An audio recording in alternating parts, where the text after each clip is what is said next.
Well, welcome to another episode of the Ramon Foster Show. I'm your host, Eddie Provident, again filling in for DK while he's in Milwaukee. I'm with my main man, Ramon Foster, and we are brought to you by the Get-Go Cafe and Market, always serving up hot, fresh food 24/7. Ramon. Yes. We messed up yesterday, man. We tried to get the show out early enough to where we caught drive time, but we tried to wait. We just didn't wait quite enough, man. As soon as I hit publish, It was like everything happened. The guys that you were congratulating got cut. God. The Steelers made another move to bring in Jesse Davis. It was just like, it almost was like, I told you this in text message, it was almost like they were bugging our conversation. Or as soon as we finished our conversation, they were like, all right, let's make it all completely worthless. Like, seriously, complete both trades, because we had already heard about Malik Reed, okay? Then they go get Jesse. And not only that, damn near the five guys I ended up mentioning are the guys that ended up cutting. That was my favorite, man. You made it a point to shout out 3 or 4 dudes. Yeah. And every single one of the guys that you shouted out. I was like, God, man, like legitimately, Marcus Allen, Justin Lane, Anthony McFarland, friggin' who else was it, man? It was a couple of Trent Scott, and Joe Haig. Yeah. Hey, y'all listen. Players mess up, okay? Hey, man. Hey, was that an ME? Is that what it was? Was it one negative or two? It's both of us, man. It's I can't let you take the only one, man. It's a team. It's a team. That's a team. By the way, they also assume DK is stashing you, okay, on the roster, which is you're making the first week because he's trying to stash you on the roster. That's right. But Mo, no, the Steelers did. They made another trade after we talked about the Malik Reed trade. They talked. They brought in Jesse Davis from Minnesota. Really, it doesn't look like to be anything other than just a depth signing. However, as you pointed out off air, he has 72 starts under his belt. So what does a guy like Jesse Davis bring to the Pittsburgh Steelers? Man, a sense of calm, I guess, is a guy that's actually played in this league. Like those 72 starts, man, you don't just start that many games for no apparent reason. Now, I know it can be, because of systems that a guy is in. Like Jesse may have gotten in a position where the Miami system was good for him, where most of his starts came from. But it also gives a lot of film to say we can at least trust this guy. And I speak about this a lot, man. The league is struggling. It's struggling to find good quality guys. You're having guys like Jesse Davis come around and go on different teams because the young guys aren't where you need them to be, man, as far as their acceleration to get, acclimated to what the NFL is. This guy's 31 years old. If I'm not mistaken, he'll be 32 soon. That says a lot about, I'll say this too, what they think about their guys, which I think he's probably going to play more on the interior. So if you have a bad spell of Kendrick Green and Kevin Dotson, then you say, all right, we're going with the vet. Don't cost you a whole lot of cash. Don't, it's not a long-term commitment. And it makes you sit back and say to yourself, well, this is our, break glass in case of emergency situation. Solid guy. Ain't a whole lot you can say about him other than the fact that if he gets in a game, he'll be an adult about the situation. And our biggest issue, I think, with those two young guys have been the stoutness when it comes to keeping pocket presence for the quarterback. This is an offense, and always has been, that wants to dish it out deep. They want to go long. You got Chase Claypool on the outside. You have young guys that can get open, man, and be very athletic. And you can't do that if you got defenders in your lap. So if I was those young guys I just spoke of, specifically the left guard position, I'm saying to myself, I got to go. And if I don't go, it's going to be an issue because I got a guy behind me that can actually play. And what's so interesting about this, too, with them going to get Jesse Davis is my show in Nashville that I do, we had Jeremy Fowler on, and he dropped that little nugget about Dennis Daly was another guy from Carolina that they were in the bidding war for to try to get him. So they have been kind of exploring. Well, I'll say this. They've been self-aware that there's an issue at a spot on the offensive line. Now, speaking of guards, there's another guy out there that was just let go yesterday by the Raiders, Alex Leatherwood. Would you kick the tires on him? Former first-round pick. I know he didn't quite pan out in Las Vegas, but I feel like that's a guy with some pedigree, an Alabama guy that could provide some, again, maybe a fire under some guys. Well, Eddie, here we go. I got my safe bell right now, and I'm going to ring it. That was the first time I've ever done that, because I just got an alert that Alex Leatherwood he was claimed by the Bears, which they need offensive line. So we're keeping the show relevant. Keeping the show relevant, my man. We hit the correct bell. We're good on him right now. All right, no Alex Leatherwood.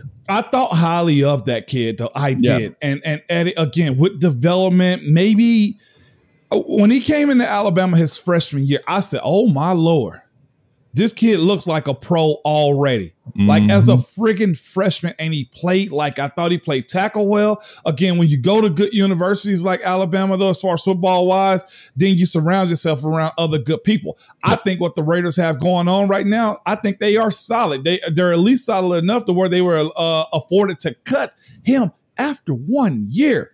But if you look at his PFF grade, and you know I'm not high on those guys, but there is some validity in what they say sometimes. He graded out, I think, in 20s as far as his pass pro goes.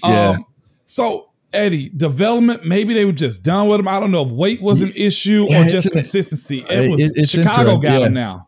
Yeah, I think that's a guy, we talk about people who need a change of scenery. Maybe that's just what Leatherwood needed.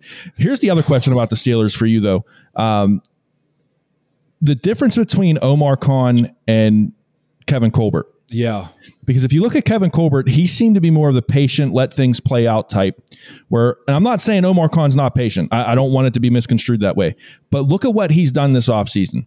He got Minkah Fitzpatrick done right away. He got Deontay Johnson done right at the beginning of training camp. Yep. He got Chris Boswell done right at the beginning of training camp. Yep. He's already made two trades, and we saw he was bringing people in left and right as just bodies in training camp.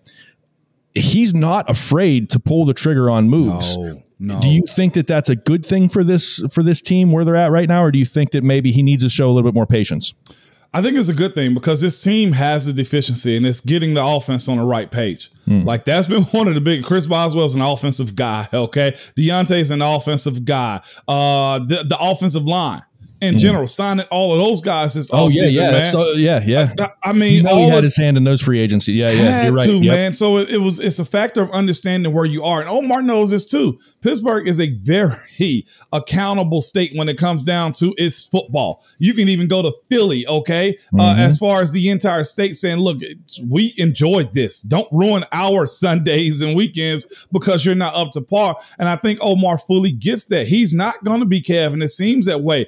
I know this. He's passionate. He's smart about it. He's been under Kev long enough to know what good things are, and I'm entrusting him to get that. And let's be real too, Eddie. Like the situation in which we were in, as far as the offenses that we ran during my tenure, it was set longer. Guys had time to groom, and the fact that we left as quick as all of us did, Omar's not afforded that patience right now. Right. So honestly, we can't expect him to be patient with that. And we can dive deeper into that. But like you said, he's not Kevin. I don't think he's trying to be. No, and I personally, I think I like what he's done so far. I think he's showing no fear. And, as your old ball coach would say, don't live in your fears.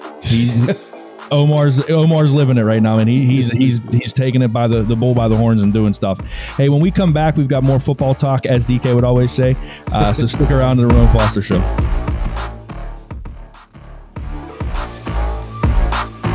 All right, welcome back to the Ramon Foster Show. Yesterday, we talked about the kind of the sad side of Kate. You told the Niagara Falls story, and I mean, man, it just kind of, I don't want to say it got me down. It got me, man. It got me. Whoever that was, man, I feel bad for you, but I hope you're doing better these days, man. One of the biggest wonders in the world, enjoying it, and hey, man. Dog, you just lost your job. I know, man. It's cutthroat. It's cutthroat. But there is a positive side to cut day as well. And to take an example, Jaylen Warren spoke to the media today, and he said that he called his mom at 4:01 exactly, to tell her that he made the roster. And he said that he had people congratulating him at 3:55, 5 minutes before that he knew he was safe. And so to see guys like that, an undrafted guy who is just elated, he knows this is life-changing for him. He knows that his goals, what he wanted to do his entire life was play in the NFL, and he made it yesterday. That dream came true for him yesterday. So all of the negativity around cut day, talk to me a little bit about that positive, because you were the undrafted guy that made the team, man. What's that feel like? It's so exciting, man. It's like a relief. It's like a dream come true, man. And I saw the video on Brooke Pryor's Twitter, man. Yeah, shout out Brooke. Yep, shout out to Brooke for that, man. She broke that, and I'm looking at him, and I know the locker room, of course. If you see him in the backdrop, it's the metal lockers, Eddie. Okay, the metal lockers are the lockers they bring in that are extra. The metal lockers. Talk to me about them, man. They're in the middle of the locker room. Okay, they aren't there during the season. Okay, they stuff guys in sometimes 2 at a time in a, what would it be, like a 5 by 6, 5 by 8 like metal locker. And there's not enough room because you outfit there for 53, maybe 60 guys and it's literally room. Just right in the middle of the room in the most. It is. In the worst spot it could be, and there's no privacy, there's no man. It's just and it's so cool because all I can think is he's getting out of the middle of the locker room, man. You look at his nameplate; it's written in friggin' Sharpie, and it's just so exciting, Eddie. Like, I'll never forget just all the things that come involved. I called my girlfriend, now wife, Keisha, and was just excited with her, and I'll never forget getting that first check. Sending her a picture of it, like, look at this. Like, can you see? Look at this. Like, it was that, man. And it's being the 1% at your sport for that current year. Like, you breathe for about a day. All the things you thought of in your lifetime as a kid while playing that sport, because all of us, man, I don't care how talented we are or none, how much talent we don't have. You still think of that. Man, I want to go play in the NFL. And for an undrafted guy like him, or even, let's be honest with you, Mark Robinson. That's another dude, 6th rounder. Yeah, making it and just realizing, man, this is some cool stuff, know, and it's a weight off of you. But I'll say this quickly and just firmly. Coach Tomlin let you know, don't get settled in, man. There's more to be done. This is cool. Enjoy it. You got about 24 hours after this practice, and we right back at it because our business is winning. Like, it's that quick, too. Hey, look, let's go back to Jaylen Warren for a second. Yeah. There's a dude named Anthony McFarland who just lost his job and is hungrier than he's ever been. Yes, sir. One slip up for Jaylen Warren. They know that Anthony McFarland knows the playbook. And see, this is the other half of it too, Eddie, is the simple fact that he's made the roster, but the roster isn't absolutely set until 3 o'clock Saturday before opening weekend. Yep. Okay. Yep. And if you're playing that Thursday night game, those guys will be Wednesday at that 4 o'clock Eastern. My bad. I'm on Central Time. But it's that too. Even as a vet though, Eddie, I used to think like, all right, just get to 4 o'clock Eastern and my salary's guaranteed. And that's where guys like Jaylen Warren is, and also Mark Robinson, just to, keep working, as you said. Like Anthony McFarland, he got to be pissed off. Yeah, and I think that there's something cool about professional sports to me. I mean, aside from the obvious, like in my line of work and in my old line of work when I worked in IT, there's never really a way to know like you're the best of the best at your job. Like there's no like national IT guy rankings. If there is one, I'd love to see them. You know what I mean? But we know who the best of the best at football, the best of the best at hockey, the best of the best at baseball, basketball. We know who these people are, and so to have that solidified in your mind, if you're Jaylen Warren, like you said, you are legitimately no questions asked, a part of that 1% of your profession, and you know that all of that hard work has paid off. That's got to be something pretty cool that I think the rest of us probably will never really fully experience and have the chance to grasp that. Everybody wants that recognition and validation, Eddie. No matter validation, there it is, man. They want it, man. And I'll go one step further. I'm gonna drop a name, and I think this name is safe. But of course, it seems like, as far as Benny Snell goes, it seemed like Jaylen Warren might end up being RB2. But a guy like Benny Snell that sticks around, has carved out a real good, cool role for him on special teams, has kind of made his value go up, where running backs are just, hey, a dime a dozen. They'll get you in and get you out. And I've always liked Benny, despite him going to Kentucky and Tennessee. I always beat Kentucky in college football. That's neither here nor there. But Benny's always been that type of cool. Y'all know I'm going to throw a jab any chance I get it. You got to get it in, man. You got to. It's these fan base: Cincinnati Bengals, Cleveland Browns, Kentucky, Florida, Alabama. They can catch one at any time, okay? But I'm happy for the guys as a pro, man. Benny Snell, way to carve out that role. And hopefully I don't have to ring this bell again for us, Eddie. Hopefully not. Speaking of the bell, we're about to ring it for everybody's favorite segment of the show. Mo? Hey, Mo. There it is. We'll be right back.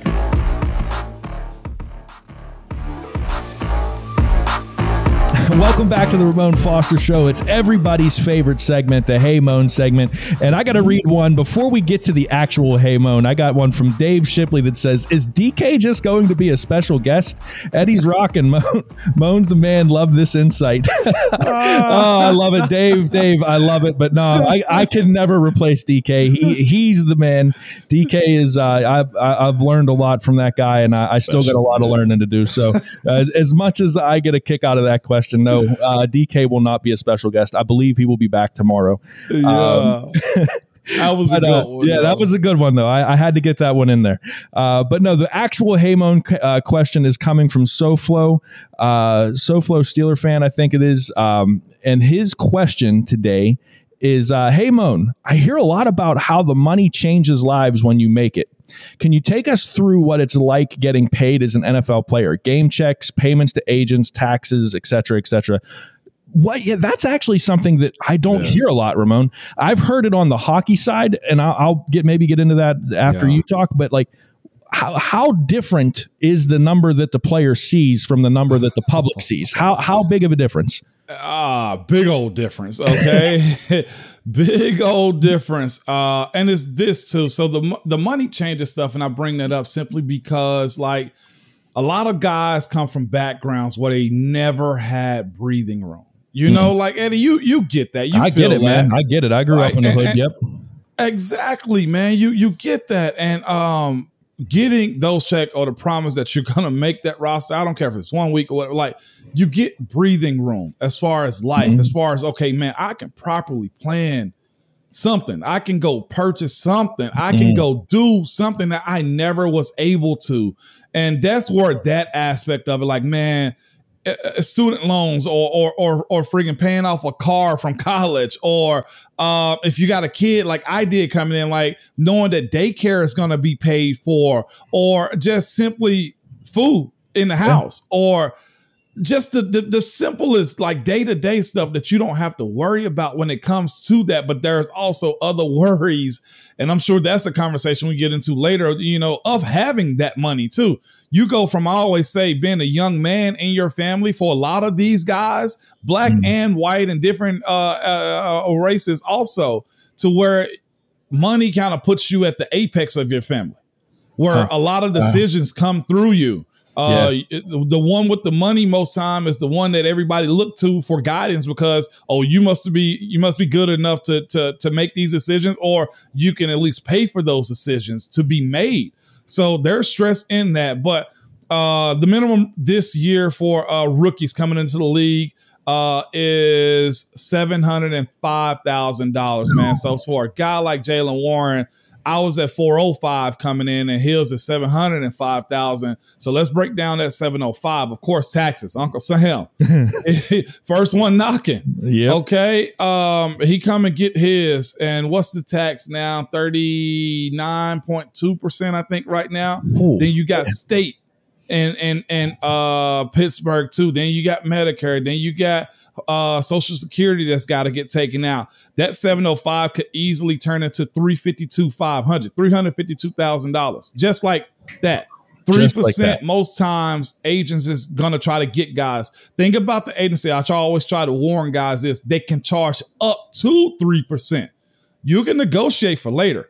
My later years in the league, I was at 1.5%, just because, look, hey, no, I don't want to pay that. Okay. And agents get it. All right. You do the deal, and then that's just that after that. So you got to pay that 3% for every year. Let's say that 3% for every year that you make. So next year, I think the minimum goes up to, $750.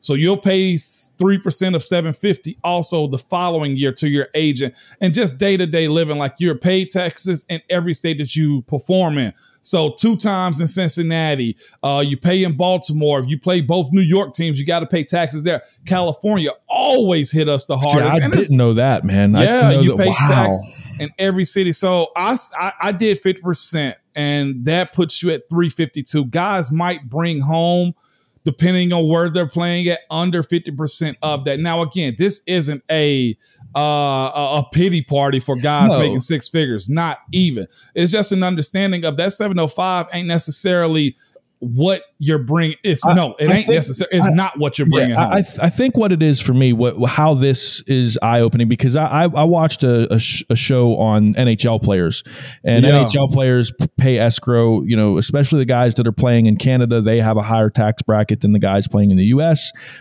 And what I saw on this show was basically that NHL players will see 45 to 50% of their actual salary. So if they're making $1 million a year, they're going to see about 450 to 500 grand of that.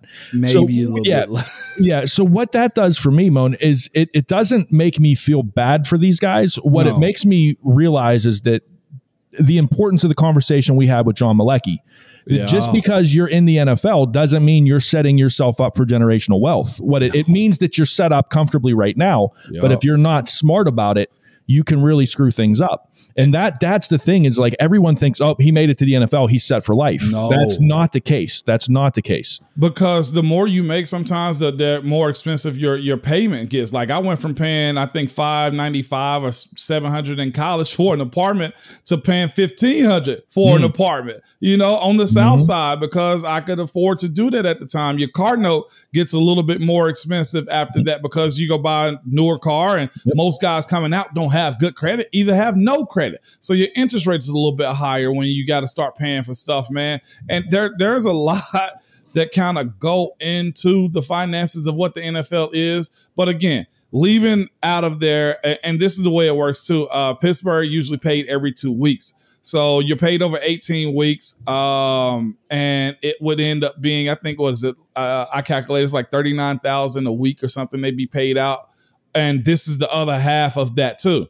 When the season's done, checks stop. Oh, okay. So if you got to make that money, you got to plan that. You better stretch it for, let's go February, March, April, May, June, July, August. Okay. Like there's management that goes into that also, man, which is why guys get it early, get it often, spend it. Next thing you know, Eddie, trust, I've had guys reach out asking for a loan. It's not what you think sometimes. Wow. Yeah, that quick, within a year. All of that stuff, it didn't even cross my mind. The one that always gets me is, and I wonder about this all the time for athletes and, people, celebrities, how difficult, and we got to wrap this show up, but like how difficult is it to be you talked about family, to be in the situation where you're not ever 100% certain who's around you for the money and who's around you because they care about you and love you.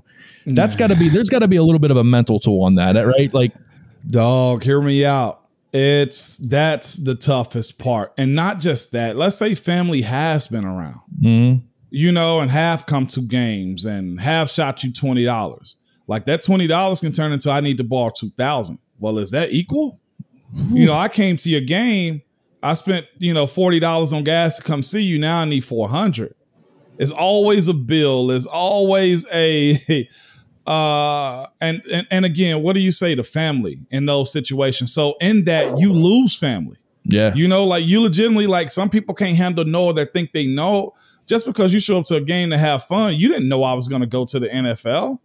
So it becomes a tear. It becomes a bit of a balancing act, Eddie, to figure out who is there. If you tell them no, what does that actually turn to? And even if I give you something and then I tell you no the next time, it gets worse, Yeah, see that would be the one I'd have a hard time dealing with. That, like, because I'm such a relational person. Like that would be the one that would take the most toll on me. And again, like you said, Mon, this is not a pity party or a woe is me for guys that are making six figures. We're trying to show the other side that it's not always what it's made out to be. That's all. We're just trying to show the other side of this reality. That's all. I'm talking about, Eddie, having family issues, strong family issues. Yeah. Okay, about that money. And then having to still go perform and play. Yeah, because you know what? I don't think I'm sure Mike Tomlin cares about your life, but on Sunday, I don't think he cares. Man, Mon, it's been fun the last couple of days. Like I said, I think DK will be back on Thursday. So it's been cleared waivers, man. I cleared waivers. I made it. It's been fun, man. We'll see you next time. For sure.